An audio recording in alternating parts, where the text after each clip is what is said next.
Hello, my love. I hope that this finds you well.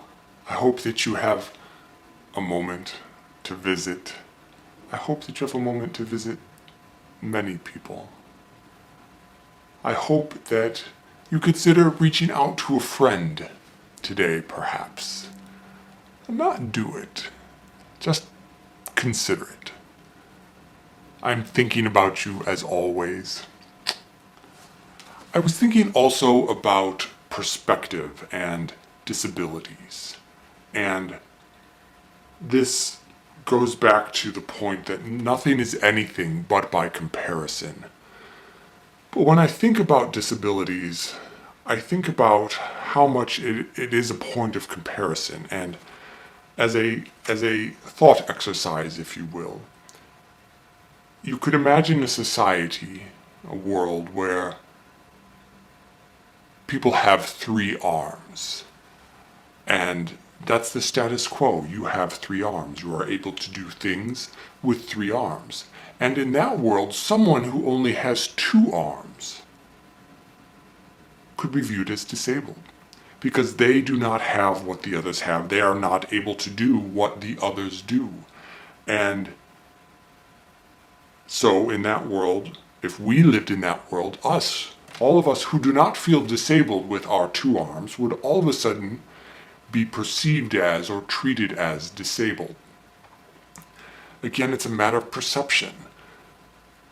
So in our world, perhaps pretend everyone only had 1 arm. And if that were the status quo, that would be completely acceptable and no one would feel disabled because they only had 1 arm. They would not feel any different, obviously. Yet, in the world that I lived in, 2 arms were the norm, as I suspect it is in yours, and so those with 1 arm are viewed as having some sort of disability. And it's really just a matter of perspective. I don't know that any of the people in any of those scenarios really are disabled. In our society, people whose functionality was outside of the average we would consider disabled, and we would provide them accommodations. And I do not know if that is helpful. Again, it's not that clearly there are certain things others can do that others cannot, but that is the status quo across the board, regardless of how many arms you have. There are things that I could do that others could not, and things that others could do that I could not. So I didn't know where to put this idea of disability in my life and how to think about it.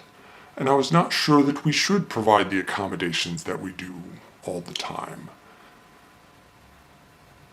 I remember when G was diagnosed and first started showing the effects of her illness. Her mother, I remember, would get so angry when someone was parked in the handicapped parking spot, and G was not able to use it because someone else was there. And especially her mother would get so upset because sometimes the people would not at least visually appear to be disabled, which quite frankly was also sometimes the case with G. And she would be livid. And as I went through my life, I'm not sure that I began to question those types of accommodations, especially as G's illness progressed and she got worse and worse. I began to think that when we help them, I began to wonder whether what we were doing in providing accommodations, whether it was helpful. Is our goal to make the lives easier for those who are outside of the average in their functionality? Or is our goal to make them stronger?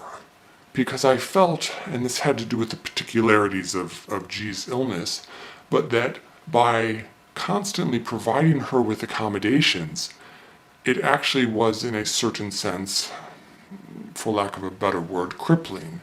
those accommodations weakened her, because then she was no longer struggling to do these things that she would otherwise have done. In my lifetime, I don't know that I landed one way or the other on this, on what is the right approach, and even now, I am not sure. Life is struggle. It is struggle for everyone. And I don't know when we need to draw the line and say we need to help someone with that struggle. And the second question is that thing we are doing actually helping them, or is it hurting them? I remember might have a podcast, I cannot remember if it was Radio Lab or This American Life or whatever it was, but it was about treating the mentally ill, and this country in Europe had just placed the mentally ill with people in regular households, and they lived there. And it was extremely effective, because those people would let the mentally ill person live with their mental illness. They did not fight it.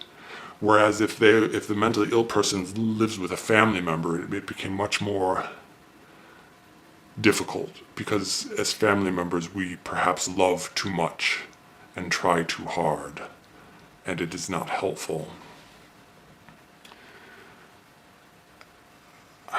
Again, I don't know where to go with this. I was blessed in my life not to have what would have been labeled a disability, so clearly I cannot speak from those shoes, but I lived with someone who did, and questioned my own actions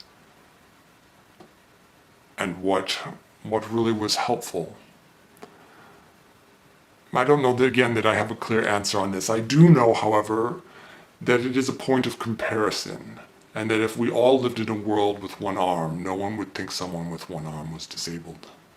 And if the status quo was limited cognitive function, we wouldn't think someone with limited or more limited, if it's too limited, then there would be much larger issues in the progression of society at all, or advancement, etc., etc. But we wouldn't view them as such. It is only by comparison that we make these judgments. So, make them carefully, I guess I would say. And perhaps do not think of the disabled as disabled at all. Because quite frankly, they're not. Everyone's functionality is different. So, food for thought, something for you to mull over, should you wish. I will leave it at that, and I think I've definitely spoke too long for my parameters. But we will see about that, or you won't see, I suppose. Anyway, that's a whole nother story.